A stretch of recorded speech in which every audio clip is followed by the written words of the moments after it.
ರಾಜ್ಯಪಾಲರು ಏನು ಸಿದ್ದರಾಮಯ್ಯನವರ ಮೇಲೆ ಸ್ಯಾಂಕ್ಷನ್ಸ್ ಮಾಡಲಿಕ್ಕೋಸ್ಕರ ಎರಡು ಕಾಯ್ದೆಗಳ ಅನ್ವಯ ಅವರ ಮೇಲೆ ಪರ್ಮಿಷನ್ ಕೊಟ್ಟಿದ್ರು. ಅದರ ಮೇಲೆ ರಿಟ್ ಅರ್ಜಿಯನ್ನು ನಮ್ಮ ಕಾಂಗ್ರೆಸ್ಸಿನ ಮುಖ್ಯಮಂತ್ರಿಗಳಾದಂಥ ಸಿದ್ದರಾಮಯ್ಯನವರು ಹೋಗಿದ್ರು. ಇದರಲ್ಲಿ ಈ ರಿಟ್ ಅರ್ಜಿಯನ್ನು ಪರಿಶೀಲಿಸಿದಂತಹ ಕರ್ನಾಟಕ ಉಚ್ಚ ನ್ಯಾಯಾಲಯ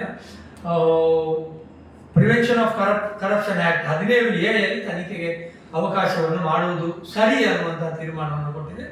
ಮತ್ತೆ ಇನ್ನೊಂದು ಭಾರತೀಯ ನೀತಿ ಸಂಹಿತೆ 218ನೇ ವಿಧಿಯನ್ವಯ ಕೊಟ್ಟಂಥದ್ದನ್ನು ತಿರಸ್ಕಾರ ಮಾಡಿದೆ.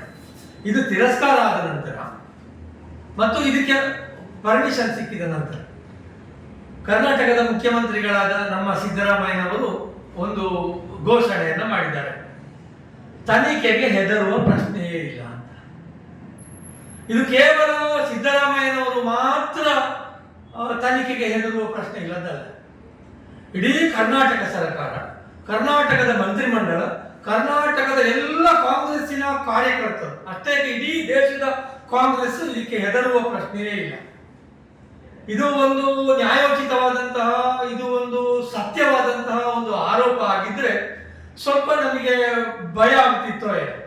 ಆದರೆ ಈ ಪ್ರಕರಣದಲ್ಲಿ ಯಾವುದೇ ಹುರುಳು ಇಲ್ಲದ ಕಾರಣ ಕೇವಲ ಕರ್ನಾಟಕದ ಬಲಿಷ್ಠ ಕಾಂಗ್ರೆಸ್ ನಾಯಕನ ಮುಖಕ್ಕೆ ಮಸಿ ಎರಚುವಂತಹ ಉದ್ದೇಶದಿಂದ ಮತ್ತು ಆ ಮೂಲಕ ಕರ್ನಾಟಕದ ರಾಜ್ಯ ಸರ್ಕಾರವನ್ನು ದುರ್ಬಲಗೊಳಿಸಿ ಅದನ್ನು ಪತನದ ಕಡೆಗೆ ತೆಗೆದುಕೊಂಡು ಹೋಗುವಂತಹ ಉದ್ದೇಶದಿಂದಲೇ ಈ ಪ್ರಕರಣವನ್ನು ಸೃಷ್ಟಿ ಮಾಡಿ ಅದನ್ನು ಸಿದ್ದರಾಮಯ್ಯನವರ ಮುಖಕ್ಕೆ ಮೆತ್ತಲಾಯಿತು. ಆದ್ದರಿಂದ ಈ ಪ್ರಕರಣಕ್ಕೆ ನಾವು ಹೆದರುವ ಪ್ರಶ್ನೆ ಇಲ್ಲ. ನೋಡಿ, ಭಾಗ್ಯಗಳ ಸರದಾರ ಅಂತ ಹೆಸರು ಮಾಡಿ ಆಮೇಲೆ 5 ಗ್ಯಾರಂಟಿಗಳು, ಗೃಹಲಕ್ಷ್ಮಿ, ಗೃಹ ಜ್ಯೋತಿ, ಶಕ್ತಿ, ಅನ್ನಭಾಗ್ಯ ಇತ್ಯಾದಿ ಏನು ಗ್ಯಾರಂಟಿಗಳನ್ನು ಜಾರಿಗೊಳಿಸಿ ಇವತ್ತು ಜನಪ್ರಿಯತೆಯ ಉತ್ತುಂಗದಲ್ಲಿರುವಂತಹ ಕರ್ನಾಟಕದ ಮುಖ್ಯಮಂತ್ರಿಗಳನ್ನ ಜೈಲಿಗೆ ಅಟ್ಟುವ, ಆ ಮೂಲಕ ಅವರನ್ನ ತೇಜೋವಧೆ ಮಾಡುವಂತಹ ಒಂದು ಅವರ ನಿಷ್ಕಳಂಕ ರಾಜಕೀಯ ಬದುಕಿಗೆ ಮಸಿ ಹಚ್ಚುವಂತಹ ಪ್ರಯತ್ನವಾಗಿ ಇದನ್ನು ಮಾಡ್ತಾ ಇದ್ದಾರೆ. ಇಲ್ಲದೆ ಹೋದ್ರೆ ಬಿಜೆಪಿ ಸರ್ಕಾರದ ಅವಧಿಯಲ್ಲಿ ನೀಡಿದಂತಹ ಸೈಟ್ಗಳು ಮುಡಾದಲ್ಲಿ ಕೂಡ ಬಿಜೆಪಿ ಆಡಳಿತದಲ್ಲಿತ್ತು. ಈ ಪ್ರಕರಣಕ್ಕೆ ಸಂಬಂಧಪಟ್ಟ ಹಾಗೆ ಸಿದ್ದರಾಮಯ್ಯನವರ ಒಂದು ಸಹಿ ಇಲ್ಲ, ಒಂದು ಆದೇಶ ಇಲ್ಲ. ಬಿಜೆಪಿಯವರೇ ಮಾಡಿದಂತಹ 50-50 ಅನುಪಾತದಲ್ಲಿ ಈ ಸೈಟ್ ಹಂಚಿಕೆ ನಡೆದಿದೆ. ಹೀಗಿರುವಾಗ ಇದನ್ನೇ ಹಿಡ್ಕೊಂಡು ಬೀದಿ ರಂಪ ಮಾಡಿ ಬೆಂಗಳೂರಿನಿಂದ ಮೈಸೂರಿನವರೆಗೆ ಪಾದಯಾತ್ರೆಯನ್ನು ಮಾಡಿ ಈ ಪ್ರಕರಣವನ್ನು ಗುಳ್ಳೆಬ್ಬಿಸುವಂತಹ ಅವಶ್ಯಕತೆ ಇರಲಿಲ್ಲ. ಹಾಗಾಗಿ ಈ ಪ್ರಕರಣವನ್ನು ನಾವು ಗಂಭೀರವಾಗಿ ಇದರಲ್ಲಿ ಏನೋ ಅಪಚಾರ ಆಗ್ತದೆ, ಏನೋ ನಮಗೆ ತೊಂದರೆ ಆಗ್ತದೆ ಅನ್ನುವಂತಹ ಯಾವ ಭಯ ಕೂಡ ನಮಗಿಲ್ಲ. ಇದರಲ್ಲಿ ನಿಷ್ಕಳಂಕಿತರಾಗಿ ಸಿದ್ದರಾಮಯ್ಯನವರು ಹೊರಕ್ಕೆ ಬರ್ತಾರೆ. ತನಿಖೆ ನಡೆಯಲಿ, ಯಾವ ತೊಂದರೆ ಕೂಡ ಇಲ್ಲ. ಆದರೆ ಇಲ್ಲಿ ನಾವು ವಿವೇಚನೆ ಮಾಡಬೇಕಾದಂತಹ ಪ್ರಶ್ನೆ ಏನು ಅಂತ ಹೇಳಿದ್ರೆ, ಈ ಪ್ರಕರಣ ಯಾಕಾಗಿ ತಂದರು? ಕೇವಲ ಸಿದ್ದರಾಮಯ್ಯನವರನ್ನು ಮತ್ತು ಕಾಂಗ್ರೆಸ್ ಅನ್ನು ಬಲಿ ಕೊಡುವುದಕ್ಕಾಗಿ ಮಾತ್ರ ತಂದಂತಹ ಪ್ರಕರಣ ಇದಲ್ಲ. ಇದು ಇಡೀ ದೇಶದಲ್ಲಿ ಇವತ್ತು ವಿರೋಧ ಪಕ್ಷಗಳನ್ನು ಅಣಿಯಬೇಕು, ವಿರೋಧ ಪಕ್ಷಗಳನ್ನು ನಾಶ ಮಾಡಬೇಕು ಅನ್ನೋ ಉದ್ದೇಶಕ್ಕಾಗಿಯೇ ಈ ಪ್ರಕರಣವನ್ನು ಎಳೆದು ತರಲಾಗಿದೆ.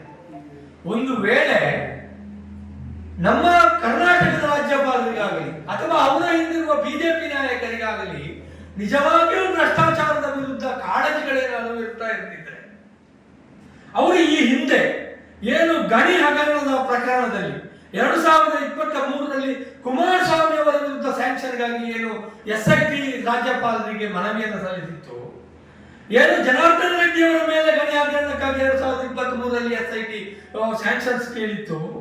ಕಳೆದ ವರ್ಷ ಏಪ್ರಿಲ್ನಲ್ಲಿ ಮುರುಗೇಶ್ ನಾರಾಯಣ ಅವರ ಮೇಲೆ ಸ್ಯಾಂಕ್ಷನ್ಗೋಸ್ಕರ ಏನು ರಾಜ್ಯಪಾಲರಿಗೆ ಅನುಮತಿಗಾಗಿ ಪತ್ರವನ್ನು ಬರೆದಿತ್ತು. ಶಶಿಕಲಾ ಜೊಲ್ಲೆ ಅವರ ಮೇಲಿನ ಮೊಟ್ಟೆ ಹಗರಣಕ್ಕಾಗಿ 2021ರಲ್ಲಿ ಲೋಕಾಯುಕ್ತ SIT ಅವರು ಏನು ರಾಜ್ಯಪಾಲರಿಗೆ ಪರ್ಮಿಷನ್ ಕೊಡಬೇಕು ಅಂತ ಕೇಳಿದ್ರು. ಇವುಗಳಿಗೆ ಆಗಲೇ ಅವರಿಗೆ ಗೊತ್ತು ಬಿಡುವುದಾಗಿತ್ತಲ್ಲ, ಆಗ ಕೂಡ ಇದೇ ರಾಜ್ಯಪಾಲರು ಇದ್ದದ್ದು. ಅವರ ಕಾಳಜಿ ಭ್ರಷ್ಟಾಚಾರವನ್ನು ತಡೆಯುವುದೇ ಆಗಿದ್ರೆ ಅವರಿಗೆ ಕೂಡ ಸ್ಯಾಂಕ್ಷನ್ ಕೊಡಬೇಕಾಗಿತ್ತು. ಈಗ ಯಾಕೆ ಅವಸರವಾಗಿ ಏನು ಸ್ಯಾಂಕ್ಷನ್ ಮಾಡಲಿಕ್ಕೆ ಏನು ಪ್ರೈವೇಟ್ ದೂರುದಾರರ ಅರ್ಜಿ ಹಾಕಿದ ಕೂಡಲೇ ಅದಕ್ಕೆ ತಕ್ಷಣವೇ ನೋಟಿಸ್ ಅನ್ನು ಕೊಟ್ಟು ಕಾರ್ಯಪ್ರವರ್ತನವಾಗುವಂತಹ ಅಗತ್ಯ ಏನಿತ್ತು? ಹೀಗಾಗಿ ರಾಜ್ಯಪಾಲರ ಉದ್ದೇಶವಾಗಲಿ ಅವರ ಹಿಂದಿರುವ ಬಿಜೆಪಿಯವರ ಉದ್ದೇಶವಾಗಲಿ ಅದು ಭ್ರಷ್ಟಾಚಾರವನ್ನು ವಿರೋಧಿಸುವುದಲ್ಲ, ಕೇವಲ ಈ ಸರ್ಕಾರವನ್ನು ಅಸ್ಥಿರಗೊಳಿಸುವುದು ಮಾತ್ರ ಆಗಿದೆ. ಇನ್ನು ಈ ಭ್ರಷ್ಟಾಚಾರ ಆಗಿದೆ ಅಂತ ಹೇಳಿಕೊಂಡು ತಥಾಕಥಿತ ಭ್ರಷ್ಟಾಚಾರ ಈ ಪ್ರಕರಣದ ಬಗ್ಗೆ ಮಾತನಾಡ್ತಾ ಇರುವಂತಹ ವೀರರು ಯಾರು ಅಂತ ಹೇಳಿದ್ರೆ ಅವರು ಭ್ರಷ್ಟಾಚಾರದ ಚಾಂಪಿಯನ್ಗಳು.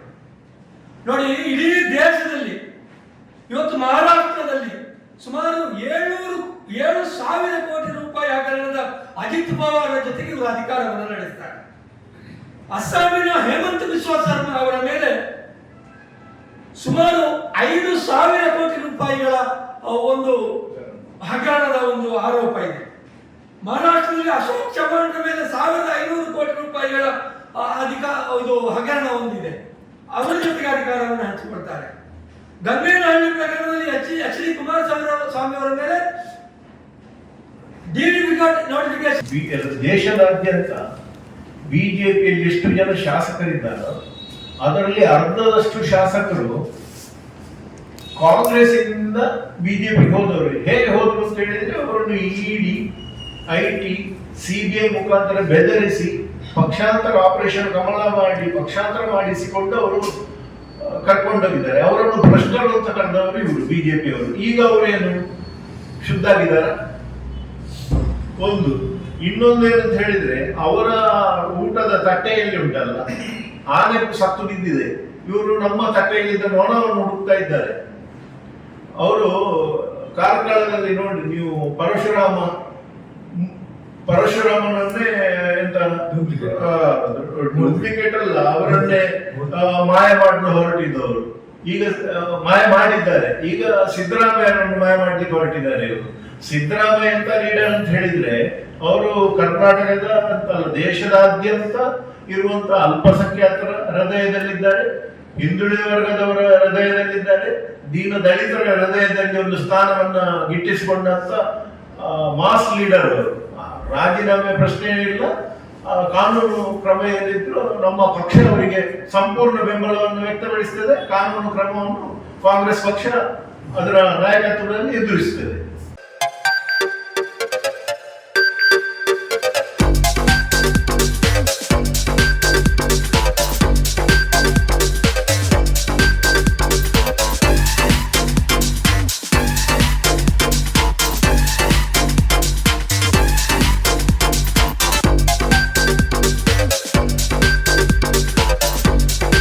Navratan Electrical and Plumbing Wholesale Dealers in Electricals, Plumbing, Hardware, Home Appliances, Sanitary, LED Lights and Electronics. All brands electronics and electrical items are under one roof. Navratan Electrical and Plumbing, opposite Sachin Traders, Main Road, Darbe, Puttur. Contact 8105973951 9481644951 9663814451 08251 200 551.